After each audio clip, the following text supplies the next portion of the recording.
Hi everyone, कैसे हैं आप लोग। आई होप आप सब अच्छे होंगे। मई 26 अटेम्प्ट की आरटीपी आ चुकी है। तो मैं इस वीडियो के अंदर सीए इंटरमीडिएट एडवांस्ड अकाउंट्स की आरटीपी आपके साथ डिस्कस करूंगा और आपको ये बताऊंगा कि ये आरटीपी के क्वेश्चंस आपको करने चाहिए कि नहीं करने चाहिए, कितने क्वेश्चंस सिमिलर हैं जो आपके ऑलरेडी क्वेश्चन बैंक में, आपके आईसीआई मॉड्यूल में, पुरानी आरटीपीज में थे और कौन से नए क्वेश्चंस आए हैं। ठीक है। हर बार जब भी आरटीपी आती है तो ऐसा नहीं होता कि सारे क्वेश्चंस नए होते हैं। आरटीपी करना चाहिए, डेफिनेटली करना चाहिए, पर आरटीपी के सिर्फ सिलेक्टिव क्वेश्चंस ही देखने चाहिए जो नए नए होते हैं। ठीक है। उससे पहले हम बात करेंगे अमेंडमेंट्स की। सर एडवांस अकाउंट्स में अमेंडमेंट है? हाँ जी, एक छोटा सा अमेंडमेंट है, रादर दो अमेंडमेंट है, पर दूसरा अमेंडमेंट आप लोगों के लिए काम का नहीं है, पहला अमेंडमेंट जरूर काम का है। अच्छी बात यह है कि मैंने अमेंडमेंट शीट आप लोगों के लिए बना ली है। अमेंडमेंट पता है क्या है? वो याद है? आधे बच्चों को तो याद ही नहीं होगा। वो level 1 entity, level 2 entity, level 3 entity, है ना। ये अमेंडमेंट पिछले बार ही आ गया था, पिछले साल, पिछले बार की आरटीपी में भी था। तो इन्होंने क्या किया, अभी लेवल 1, लेवल 2, लेवल 3 एंटिटी का कंसेप्ट ही हटा दिया। अभी इन्होंने सिंपल सा बोल दिया कि भैया दो टाइप की ही एंटिटीज होती है, एक होती है एमएसएमईज और एक होती है लार्ज एंटिटीज। एमएसएमईज को उन्होंने कुछ डिफाइन किया है, लगभग वैसी ही कुछ डेफिनेशन है। उन्होंने बोल दिया कि भैया अगर तुम लार्ज एंटिटीज हो तो तुम्हारे ऊपर सारे स्टैंडर्ड लगेंगे, और एमएसएमई हो तो कुछ एग्जम्पशंस या फिर रिलैक्सेशंस दिए जाएंगे। कुछ एग्जम्पशन रिलैक्सेशन मतलब कुछ एएस तुम्हारे ऊपर लगेंगे ही नहीं, कुछ लगेंगे तो उनकी कुछ कुछ चीजें अप्लाई नहीं होंगी, ऐसा कर करके उन्होंने बोल दिया।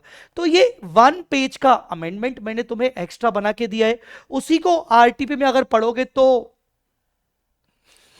6-7 पेजेस हैं। आरटीपी में पढ़ोगे तो 6-7 पेजेस हैं। तो मैं रिकमेंड करूंगा कि ये पढ़ लेना, मैं इस वीडियो के डिस्क्रिप्शन में डाल रहा हूं।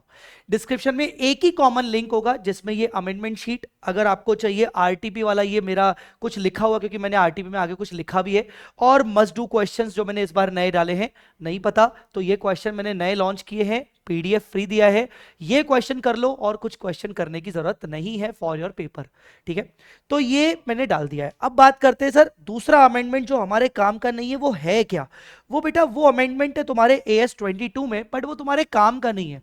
ठीक है ना। उन्होंने क्या किया है, उन्होंने AS22 के अंदर ना ये पिलर 2 मॉडल करके कुछ है। वो एक्चुअली इनकम टैक्स में कोई नया रूल आया है, उसके बेसिस पे उन्होंने बोला है कि कोई पिलर 2 मॉडल है। बस एक लाइन याद रखना, पिलर 2 मॉडल पे कभी भी डीटीए डीटीएल नहीं बनेगा, बस इतनी सी बात याद रखना, और कुछ नहीं, तुम्हारे काम का नहीं है।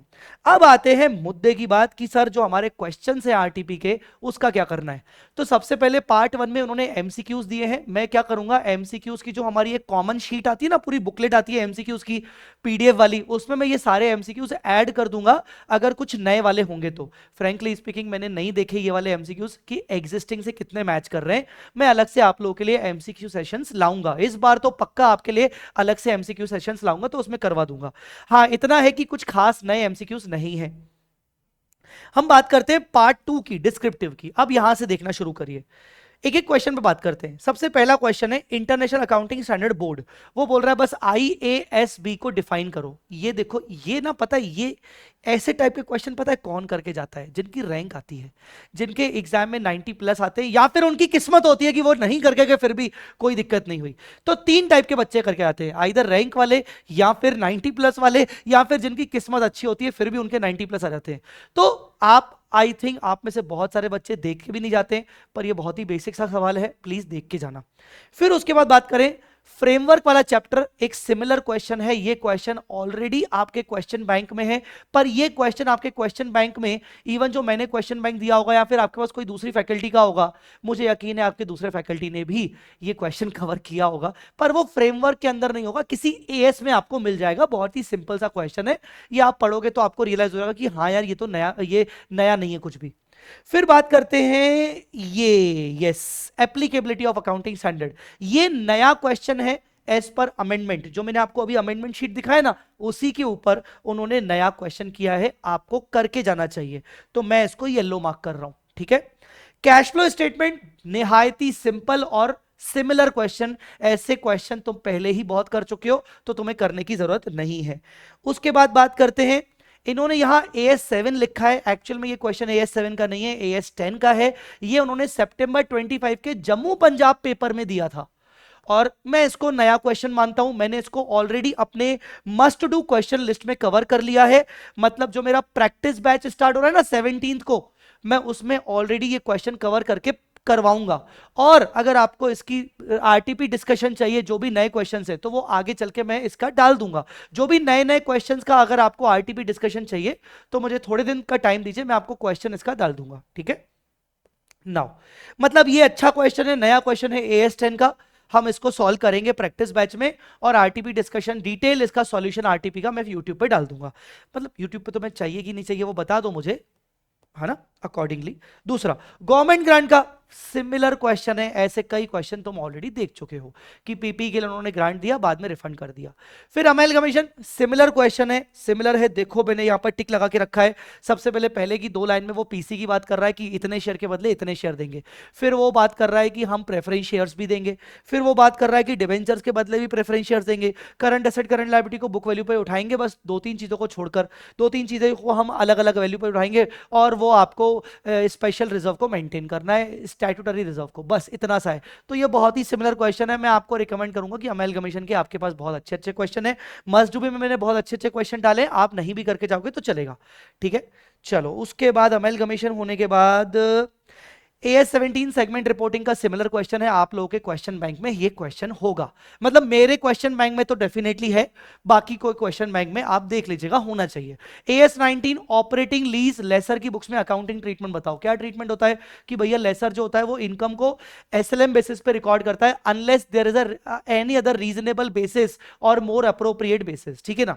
उसके बाद आपका डिसकंटिन्यूइंग ऑपरेशन, सिमिलर आरजू, यही नाम से, मतलब उन्होंने नाम भी चेंज नहीं किया, फिगर भी चेंज नहीं किया। आरजू लिमिटेड क्वेश्चन भी आपके क्वेश्चन बैंक में होना चाहिए, सिमिलर है। हालांकि मैंने इसको मस्ट डू लिस्ट में ऐड किया है बिकॉज AS24 का अच्छा क्वेश्चन है, ठीक है। उसके बाद इंपेयरमेंट का भी ये सिमिलर क्वेश्चन है, थ्योरेटिकल क्वेश्चन तुम्हें मॉड्यूल में मिल जाएगा, पर मैंने इसको भी मस्ट डू क्वेश्चन में ऐड किया है क्योंकि मुझे लगा कि अच्छा क्वेश्चन है।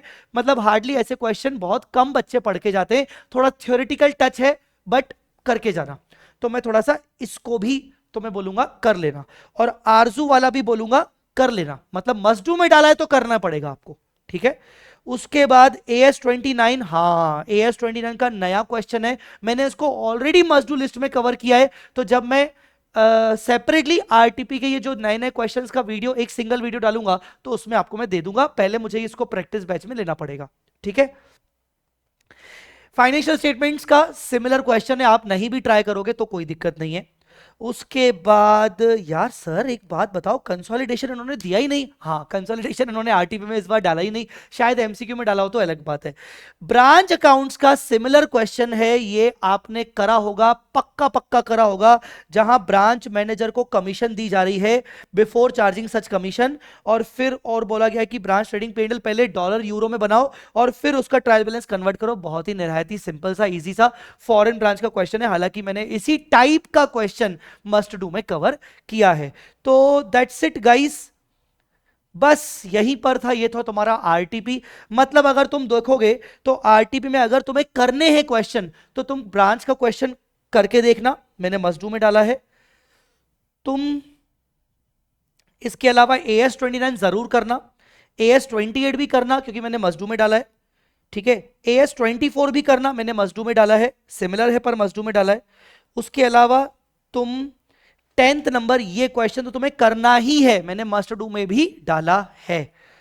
और इसके अलावा तुम्हें क्वेश्चन नंबर 7 करना है, मैंने मस्ट डू में भी इसको आई डोंट नो डाला है कि नहीं, नहीं भी डाला होगा तो कोई फर्क नहीं पड़ता क्योंकि अमेंडमेंट शीट है, उससे तुम निकाल लेना। और इसके अलावा थ्योरी पे थोड़ा सा फोकस करके जाओ, थ्योरी ओवरऑल 10 to 14 मार्क्स की आती है। मतलब थ्योरिटिकल टॉपिक में से, सॉरी मैं मिस्टेक, गलती से मैंने ये बोल दिया, 10 to 14 मार्क्स की थ्योरी आती है। थ्योरेटिकल टॉपिक में से 10 to 14 मार्क्स का पेपर बनता है, आधा एमसीक्यू आधा डिस्क्रिप्टिव, मतलब डिस्क्रिप्टिव 6-7 मार्क का। तो क्या है, फ्री के मार्क्स होते हैं, सिर्फ आपको पढ़ के रखना है, ज्यादा लिखने का टेंशन मत लेना, ठीक है। आप लोगों को एडवांस अकाउंट्स में क्या प्रॉब्लम जा रही है मुझे कमेंट सेक्शन में बताइए, ताकि मैं आपको वीडियो बना के गाइड कर सकूं। अभी के लिए इतना ही।